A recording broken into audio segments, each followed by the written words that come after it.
Hey, Scott, congratulations. Thank you. Appreciate it. I mean, down 8-1, what's going through your head at that point? It's not the way we drew it out tonight coming into the game. Certainly knew it was going to be a challenge for Robbie against that right-handed hitting lineup. They've got some kind of power.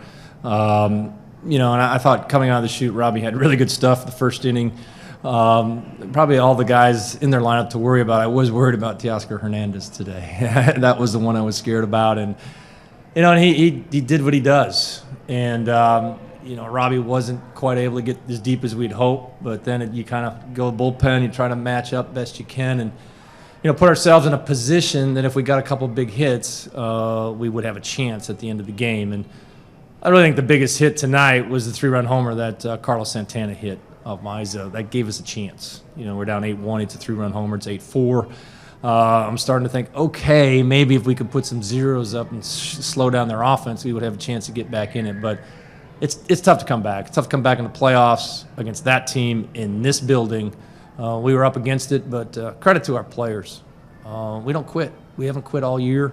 There's a certain resolve that our group has. They just believe in each other. And we talked about it coming into this series, that we were going to have difficult moments. We knew that. That's what happens when you play on the road in big games. And we were up against it tonight, but great games by a lot of our guys. I think the biggest thing for me is that we didn't try to do too much. We just try to keep the line moving is a common phrase we use around our club. And when you do that, you just focus on doing the little things. How do I get on base? How do I get a hit? And all of a sudden, we caught a break when JP, hit the soft liner, the bloop into center. 3-run score, you look up, we had tied the game. And, luckily we had an inning out of Munoz to go, and then we had a young stud at the back of it, George Kirby, who never pitched out of the bullpen before. But I figured he would step up, the adrenaline would be going, and he did a great job. So heck of a win, and really happy to have the opportunity to bring a playoff game back home to Seattle. It has been a long time, and our fan base is certainly deserving of it. Scott, hi. Corey Brock with The Athletic. I'm apparently the pool member for the Seattle media at this point, so bear with me. Okay. Yeah, like you said, you guys ended the drought. This is twice in 8 days you've had this bubbly soak celebration. This is a game that you just don't see very often. No. When did it turn for you? I think when the Santana hit the home run, I thought we had a chance. Okay, to get back into the game. But you got to throw zeros up. You need bullpen guys to step up. And, when we were down, it was kind of mapped out ahead of time. If we did get down, let's throw Seawald, let's throw Diego Castillo and see if we can keep it right there. And Paul had a rough outing tonight, very uncharacteristic of him. But the other guys behind him picked him up to give us a chance. Festa got us some big outs. Penn Murphy did a nice job to give us a chance. And then, Munoz dug deep. He threw a lot of pitches last night. They made him work tonight.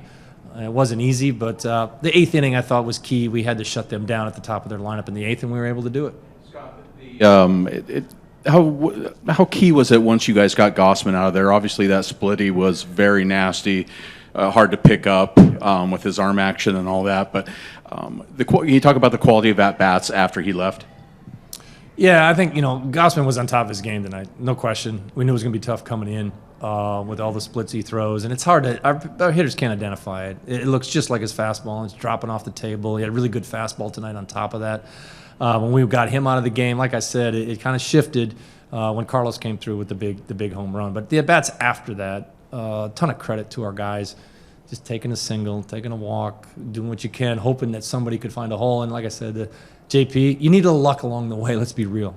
When you're down 8-1, you need a few things to go your way. And we got a big break tonight when that ball fell in front of Springer. So I hope he's okay. Certainly George's a great player. Seen him for years in Houston and competed against him. But tonight's about our guys and the resolve and just the determination they have. And it goes back to, I often talk about it, in professional sports, you really don't oftentimes have the bond that our players have.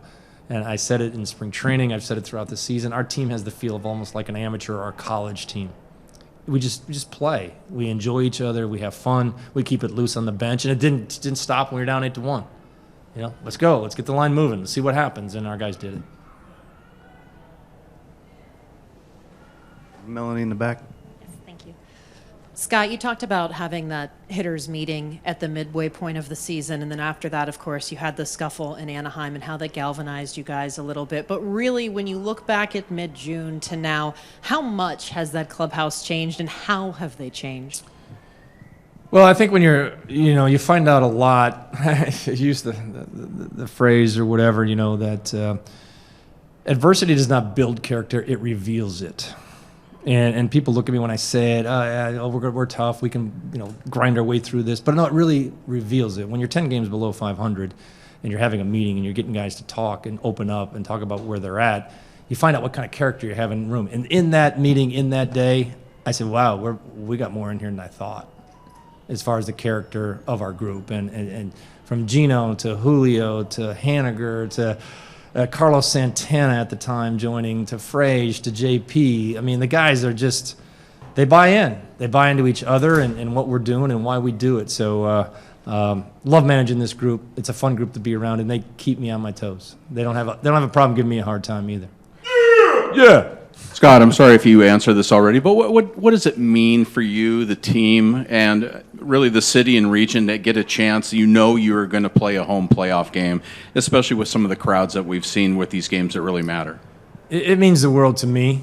I think when I took this job 7 years ago, you hope you get to the point you can get into the playoffs and then host a playoff game. Obviously, we weren't able to host this series, but to have opportunity to play in front of all the fans in the Pacific Northwest, and how long they've starving for this. And I will say tonight, the Mariners fans that was in the crowd tonight, I never thought I would see the day playing in Toronto when I heard "Let's Go Mariners," because so many times when we play the Blue Jays in our place, we hear "Let's Go Blue Jays." And when I heard that after we tied the game, I was like, whoa, this may happen tonight. It was pretty awesome. And credit to all the fans here, Mariners fans. It's stuck in there. Keep cheering. They were behind us. They've been behind us all year, and we appreciate it. Go on the front row on the right, Scott. Scott, Ian Harrison with Associated Press. Congratulations. I know you're celebrating this still, but as you look ahead to what's next, what do you see sort of ahead for you guys in this series against Houston? What are the challenges there? Well, I said it when we clinched the playoff spot, that we were just getting started. There was big games ahead of us, and I certainly meant it. We were just getting started, and I think you're starting to see it come to fruition. And certainly have a ton of respect for the Astros. They have been there. We have not. But I do know to go to the World Series, you got to go through Houston. Just where it's at. And we've played some crazy games down there. They had our number for a few years. We played a little bit better at times this year. They're really good. We understand that. We're really good. And I think, you respect everybody in the game. I certainly do. I know how hard it is. But our club fears no one. I truly believe that. You spoke about the difficulty of winning on the road in the playoffs. This is the biggest road comeback in playoff history. What does it mean to? That's awesome. That's what that means. It's awesome. And again, it's about the players. It's always about the players and their resolve, their willingness to just buy in and just keep grinding and grinding. Our team is the ultimate gritty team. We've had some guys have big years. We've probably got the Rookie of the Year. We've got pitchers have had great years. I mean, what Cal Raleigh's done, unbelievable. But the whole group together, it's galvanizing. It really is. They believe in each other. I know I keep saying it. But when you live it every day and you see it, and I've been around a lot of teams. I've been in the game a long time. This one's different. And we're looking forward to getting to Houston. Thanks for coming in, Scott, and good luck. Yeah. It's all you.